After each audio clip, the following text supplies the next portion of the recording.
Hello there, it's Neil. Hope you're doing okay. Normally, this second weekend in June, I would be in a corner of France ready for the greatest endurance sports car race in the world. The adrenaline starting to bubble up as we get closer to the start on the Saturday. Now, sadly, for obvious reasons, I'm not there, as well as everything else that's so incredible and visceral and loud about the 24 Hours of Le Mans. One of the things I will miss is being in the studio with a certain Mr. Le Mans himself, 9 times Le Mans winner, Tom Kristensen. So I thought I'd get him on the line to pick his brains about what we could be doing this weekend and what we could be seeing in the virtual 24 Hours of Le Mans. Later on in this video, there may well be a few extra bits and pieces, entry lists, spotters guides, a little bit of footage of the race circuit itself, courtesy of R Factor 2. But for now, let's speak to Mr. Le Mans himself, Tom Kristensen. For me, it looks like you're on the grid at Le Mans, and I am just a bit further down the road as I'm on the podium at Le Mans. No, remotely, I am in Hobro, Denmark, and in a building next to my home. It's a building I've been in. It's an absolutely beautiful building full of amazing memorabilia. In fact, you gave me an honor, a lifetime honor, to sit inside your 2013 winning car? Yeah, from the 2013, the WEC championship winning car with Magnesium Duval. It was an amazing... and you fit it better than any of us. That's a little bit worrying. So anyway, obviously we're not in the west of France right now, which is a shame. Of course, it's very strange for this weekend now coming up as being the 24 Hours of Le Mans. And as long as I can remember, that is the main race, and that happens every year. And it happens at this weekend every year. And yes, now I'm told more often than not that in 1968, there was one weekend where it was held in September. But apart from that, Le Mans 24 now this weekend in June. How much of a, right on cue, it's Le Mans week and it started to rain here. So just like when we're on the grid, on the pre-grid doing our paddock walk. It always rains at Le Mans. It always rains at Le Mans, Neil. So what I was going to say is, how much, honestly, do you get involved in esports, in sim racing? How much have you done? How much do you do? And how much do you know about it? I mean, is it a world you've ventured into? Yeah, it has, grown over, I would say, the last 10, 15 years of my career in terms of simulating, in terms of optimizing your car performance in line with the engineering know-how and the engineering feedback from the track with the drivers to what you would then be able to explore. And that has seen it all evolve from the very early games, I would say, in the early 90s, mid 90s, where the gaming was started and people were playing that. And that was certainly a nice gimmick. For me, it was just a game, certainly not like any other game, but it was a game of which you could socialize with. But it was, for me personally, nothing really to do with the real thing. Obviously, for reasons, the consequences of driving a real race car was not there, but it was always something which I tried to help my team and engineers in that, but I never did a lot of gaming in it itself. Obviously, at this time, it really has got an enormous breakthrough. We have seen the motorsport games under the FIA umbrella, which were last year. We have seen how many serious people around the world, the numbers of people specializing in going into driving like something like Gran Turismo from PlayStation. And it's just exploded now. And it has been interesting to follow that. But having said that, I like to follow it. I like real racing, and I hope real racing will come back soon. And I take it as absolutely a great supplement, another sort of way to stabilize the motorsport table, but it's something which I have hooked onto myself. You talk very eloquently about the physicality, the visceral experience of driving a car at Le Mans through the night with all of the different factors, the heat, the fatigue, the noises and the smells. What would be the best way for someone who's competing this weekend in the virtual Le Mans to make it more realistic for them? And if they could have a team of people, what would they do to them while they're trying to concentrate on their, 4 hours minimum of racing? Well, I don't know, but I mean, I would Throw stuff at them. imagine the concentration fatigue, and of course, it's the thing is here is you might get consequences due to the way you drive, over driving, make mistakes, or even get a penalty. And in that sense, I would imagine that is the real difficult thing, which it is in real life as well, as driving as close around the limit, more or less around the limit all the time. And to get that feedback in a simulator is obviously very, very challenging.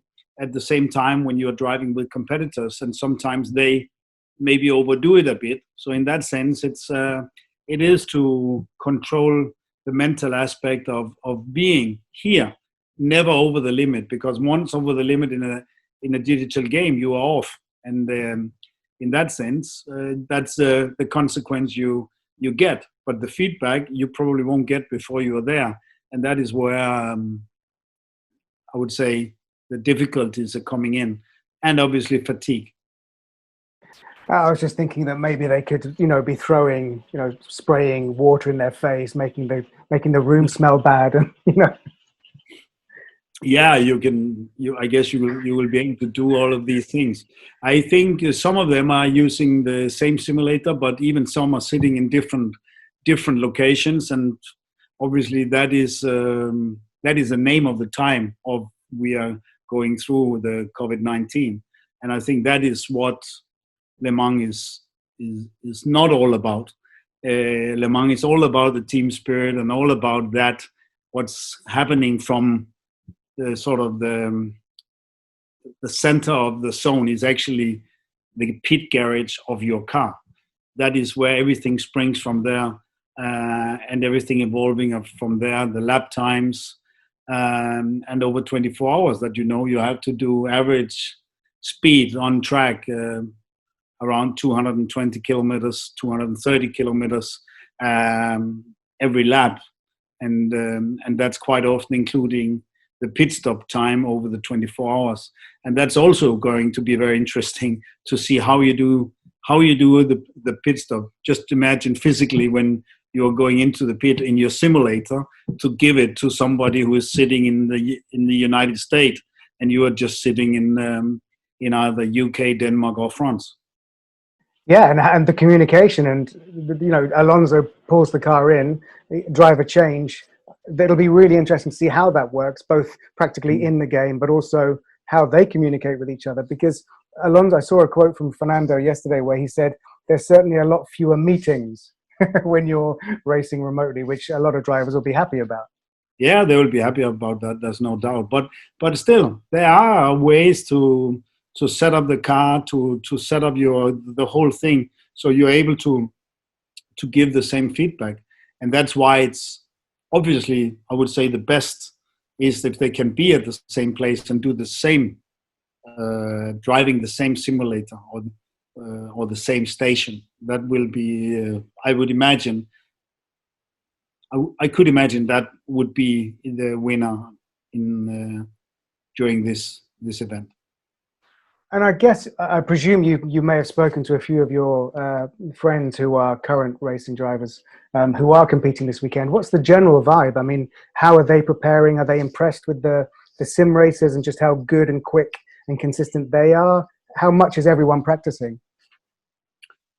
They take it quite seriously, but there's no doubt that they are very impressed with the sim racers or the people who are specialized in that, who have a career in that, because they are incredibly fast. And there are some people who is still having to find more time to catch up, even though they do the real deal. But of course, that's the thing about the special world we are in. Everyone are being specialized in whatever ever they do.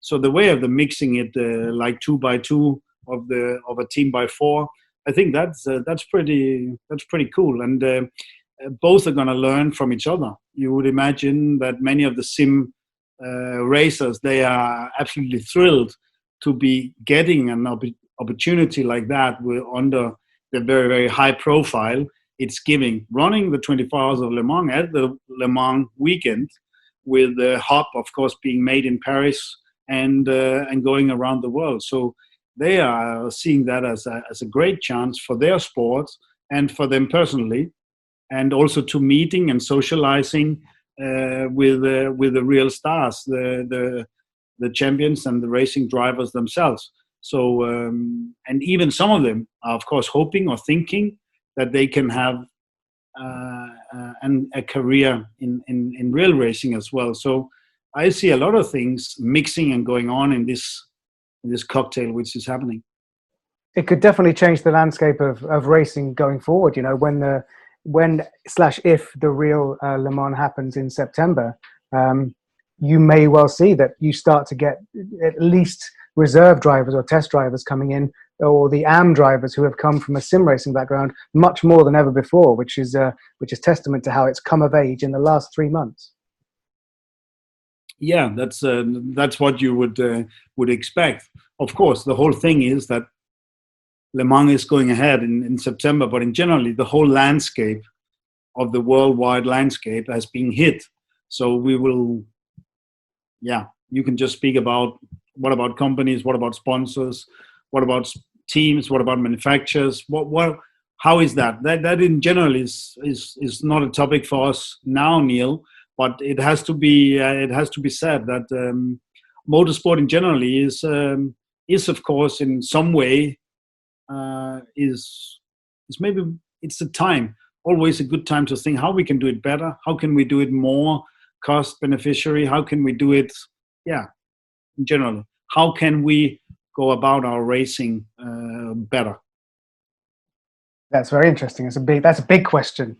It's almost a political, ethical question, but it's good to be raised, and that's something we can talk about after this. I'm interested in your T-shirt, Tom. It looks like it's got a good message to it. Let's have a look.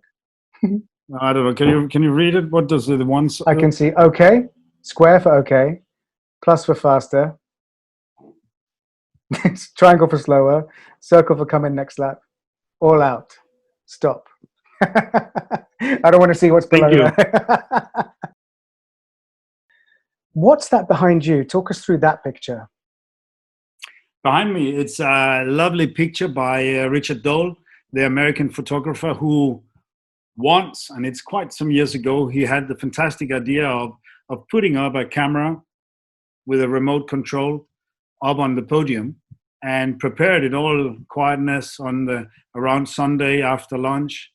And then a few hours later, the winners, 1, 2, 3, were invited up on the stage. And the picture is, I find it brilliant. First of all, it's the first one done like that. And it just so much emotion in that picture. And of course, I have the pleasure of being one of the winning drivers in the picture. And also if you look out to the side, this side, you will be able to see that it says 24 Hours of Le Mans and it says June, but it doesn't say the year because it's hidden by an arm or something like that. So in that sense, it's kind of, it just could have been any year. I can tell you it's from 2004, but it could have been any year. But that's a victory of the private team, Japanese Audi Sport Team Go. And great time and great picture. Rick Dole it was. Great picture, and of course I'd imagine great memories, because that was kind of near the start of something big for you. Yeah, it was a fantastic time. So nice picture, nice wall, nice time. And over here over my shoulder is where you and I would normally, well, historically we would have been at the end of a race to kind of commentate over the podium before we got our studio quite a few times. But you and I were standing right there when the Toyota sort of heartbreakingly ground to a halt with one lap to go. That was a very emotional time, just right here. Yeah, that was tough to swallow for anyone. Anyone with a big heart for motorsport had a heart which has to get a punch to keep going. Well, from your almost infinite timeless classic photo to my futuristic game recreation, it's the past and the future of motorsport. Tom, thank you very much. It was nice to talk to you. And you. So look, enjoy the weekend, and I hope sometime soon we can go to Le Mans again for real, and maybe watch some real racing. Yeah, we will, Neil. I look forward to see you on the grid. Okay. All the best, and have a good weekend from the UK. It was great talking to you. Thanks, Tom. Thanks very much to Tom Kristensen for joining me, and thanks to you for watching. Now, if you've not been to my channel before, take a look around, but make sure you hit the subscribe button, and hopefully we'll see you again. But in the meantime, stay safe and be excellent to each other.